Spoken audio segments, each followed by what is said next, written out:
Jean-Christophe Duchon-Doris. Vous êtes le président de la Cour administrative d'appel de Marseille depuis le 1er octobre 2024. Et nous avons le plaisir d'être accueillis dans cette salle de bal de la Cour administrative d'appel, dans des locaux non loin de la préfecture de région, dans des locaux qui ont aussi une histoire, qui sont ceux de la Compagnie Générale d'Électricité de Marseille. Vous avez participé à la création de cette cour, qui a été créée en 1997. Vous êtes un ancien élève de l'ENA, de l'École nationale d'administration, et conseiller d'État. Vous êtes spécialisé en droit fiscal. Vous avez exercé les fonctions de président du tribunal administratif de Toulon de 2014 à 2017, puis de Nice de 2017 à 2019, et de Paris enfin de 2019 à 2024. Vous êtes à noter également en parallèle professeur associé à la faculté de droit d'Aix-Marseille Université, où vous enseignez le droit et la procédure fiscale. Et à noter également une chose peu commune, vous êtes un écrivain reconnu puisque vous avez eu la bourse Goncourt de la Nouvelle en 1994. Nous allons maintenant rentrer dans le cœur de cette interview et nous allons traiter le premier thème qui concerne la Cour administrative d'appel de Marseille et les tribunaux du ressort. Monsieur le Président, est-ce que vous pourriez nous présenter votre Cour administrative d'appel de Marseille? Eh bien, soyez d'abord le bienvenu à cette Cour administrative d'appel. Je suis ravi d'accueillir la CECAM pour dialoguer avec vous. La Cour administrative d'appel de Marseille a été pendant longtemps la première cour de France en termes d'entrée, de sortie, de magistrats.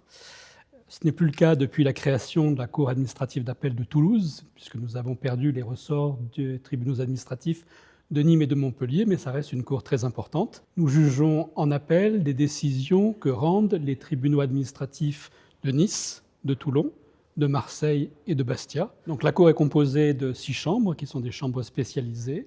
Elle comporte une trentaine de magistrats, à peu près 36 agents de greffe, et toujours 4 à 5 aides à la décision que nous recrutons sous forme contractuelle. Monsieur le Président, quels sont les types de dossiers traités par la Cour administrative d'appel de Marseille et quelle part ont les expertises dans ces dossiers?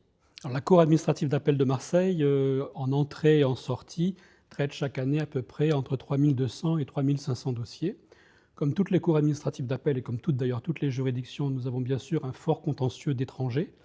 La particularité de la Cour administrative d'appel de Marseille, c'est que ce pourcentage est l'un des plus bas de France.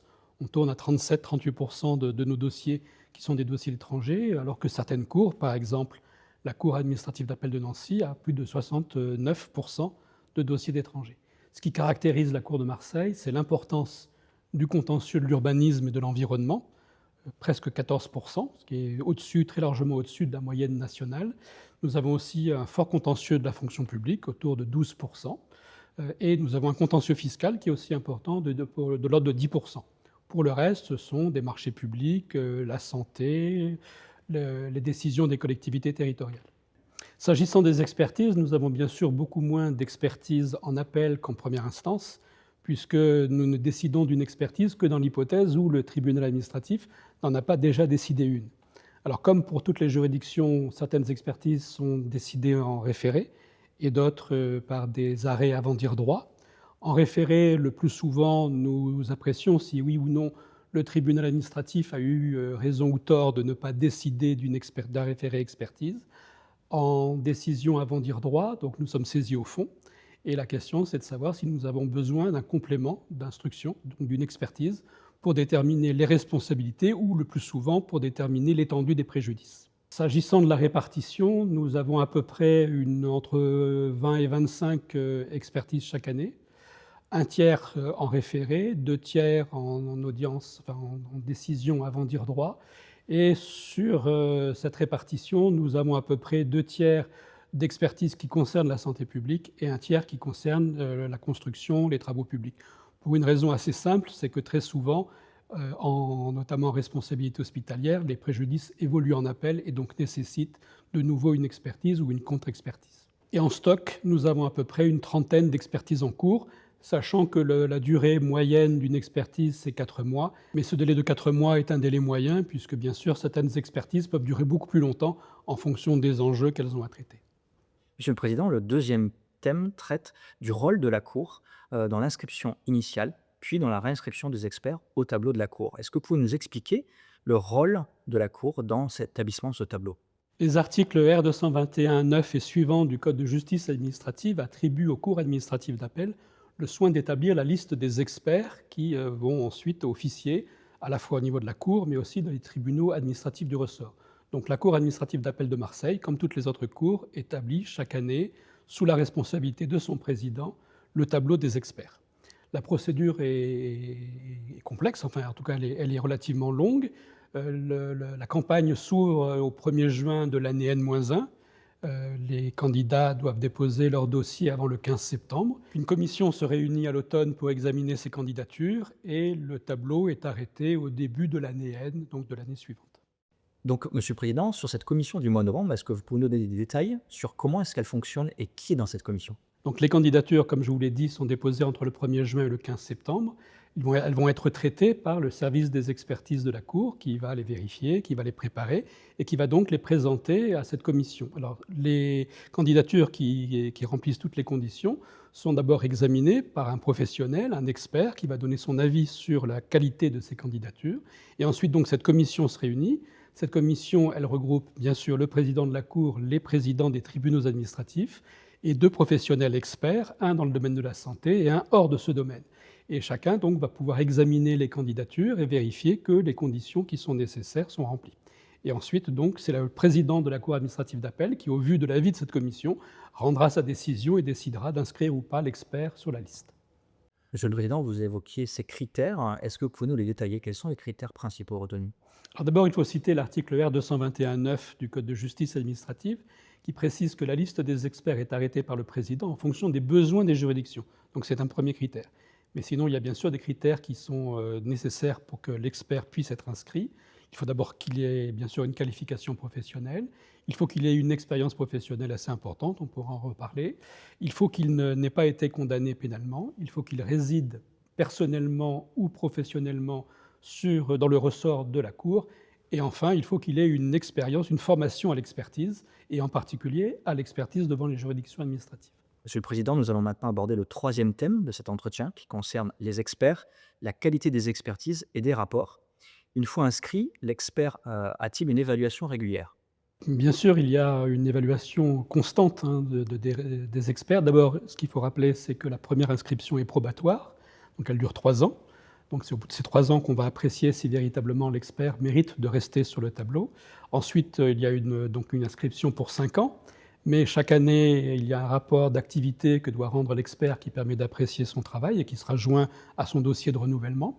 Et au moment de ce renouvellement, on interroge les présidents des tribunaux administratifs qui ont confié des expertises à cet expert pour voir s'ils ont donné satisfaction sur un certain nombre de critères, la qualité bien sûr du rapport d'expertise, la pertinence des réponses posées aux questions de la juridiction, la durée, le temps qu'il a fallu nécessaire à l'expert pour rendre son rapport, et puis la qualité d'une façon générale des rapports entre l'expert et la juridiction. Toujours dans ce thème maintenant, quelles sont selon vous les qualités essentielles que doit présenter un bon expert pour travailler auprès des juridictions administratives, que ce soit en première instance ou en appel? Eh bien, à vrai dire, l'expert doit être un super-héros, parce qu'on lui demande de cumuler un certain nombre de qualités. Bien sûr, les qualités de professionnel. Il va être, comme on l'a dit, apprécié au niveau de son dossier de candidature par un professionnel qui connaît bien les matières sur lesquelles il veut s'inscrire. Donc, les qualités de sérieux et de compétences et de formation. On lui demande aussi des qualités essentielles en tant qu'expert, de maîtrise des techniques d'expertise. Et par rapport à cela, on va juger de sa diligence, de sa capacité à écouter les parties. On va lui demander aussi d'apprécier, ce qui est un point important, le coût de l'expertise par rapport aux enjeux financiers du dossier. Et par ailleurs, on lui demande des qualités personnelles, des qualités humaines importantes. Le rôle de l'expert est de plus en plus celui d'un médiateur, d'un conciliateur. Donc on lui demande d'être à l'écoute des parties, de pouvoir rapprocher les points de vue, de ne pas rajouter de l'huile sur le feu, mais au contraire de faire en sorte que le conflit qui est à l'origine de la saisine du juge puisse s'atténuer, voire disparaître. Monsieur le Président, donc maintenant le dernier thème de notre interview concerne la collaboration entre la Cour et les compagnies d'experts.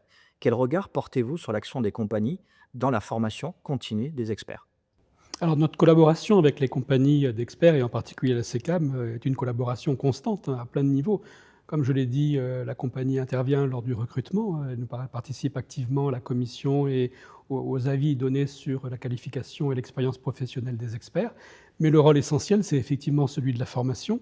Alors nous avons des comités de pilotage avec la compagnie qui permet de mettre en place des plans de formation, etc. Nous participons activement avec la compagnie aux formations qu'elle offre. Et ces formations sont essentielles, à la fois pour préparer la candidature des experts, mais aussi en termes de de formation professionnelle continue, en permettant aux experts de toujours se mettre à jour par rapport aux nouvelles techniques, par rapport aux nouvelles exigences de la jurisprudence. Donc c'est un point important. Et puis par ailleurs, si on continue sur la collaboration entre la Cour et les compagnies, nous participons à un certain nombre d'événements, hein. Il peut y avoir des colloques. On en a fait récemment un sur l'intelligence artificielle que j'ai personnellement beaucoup apprécié. Et puis, bien sûr, la compagnie participe aussi à la cérémonie d'accueil des experts, à la prestation de serment. Pour toutes ces raisons, les compagnies, et en particulier la SECAM, sont des acteurs essentiels de la qualité de l'expertise devant les juridictions administratives. Monsieur le Président, donc pour terminer cette interview, une dernière question. Si vous aviez à donner un conseil à un expert qui souhaite être inscrit au tableau, un expert postulant, quel serait ce conseil? Je crois que ce qui est essentiel, c'est que l'expert ne prenne pas à la légère cette candidature devant la Cour administrative d'appel. L'expert va être un collaborateur du service public de la justice avec toutes les exigences que cela implique. Donc, ce qui veut dire qu'il faut qu'il fasse que son dossier soit très sérieux d'un point de vue de qualification professionnelle, d'expérience professionnelle. Je rappelle que l'expert doit avoir une expérience professionnelle de 10 ans pour pouvoir candidater et ne pas avoir cessé son activité depuis plus de 2 ans, sachant par ailleurs que désormais, cette activité professionnelle ne peut pas être constituée exclusivement d'expertise. Donc voilà, le sérieux par rapport à cela, et puis le souci constant quand même de se former. Je crois que vraiment l'exigence de formation est essentielle. Il faut que nous ayons la certitude que l'expert est compétent à la fois dans son rôle de professionnel, mais aussi dans son rôle d'expert. Eh bien, Monsieur le Président, je vous remercie. Je vous remercie pour cet entretien, pour le temps que vous avez consacré à la compagnie et aux experts, plus particulièrement pour les précieux conseils que vous avez prodigués aux nouveaux experts qui souhaiteraient rejoindre le tableau de la Cour administrative d'appel de Marseille. Nous vous remercions également pour cet accueil et pour votre collaboration avec la compagnie. Comme vous l'avez mentionné, nous avons un soutien indéfectible des magistrats du ressort de la Cour à nos formations ou aux colloques que nous organisons. Merci pour votre disponibilité, pour votre regard exigeant et bienveillant et pour le lien constructif que vous entretenez avec la SECA. C'est moi qui vous remercie. Ce fut un vrai plaisir d'échanger avec la SECAM sur tous ces sujets qui sont bien sûr très importants.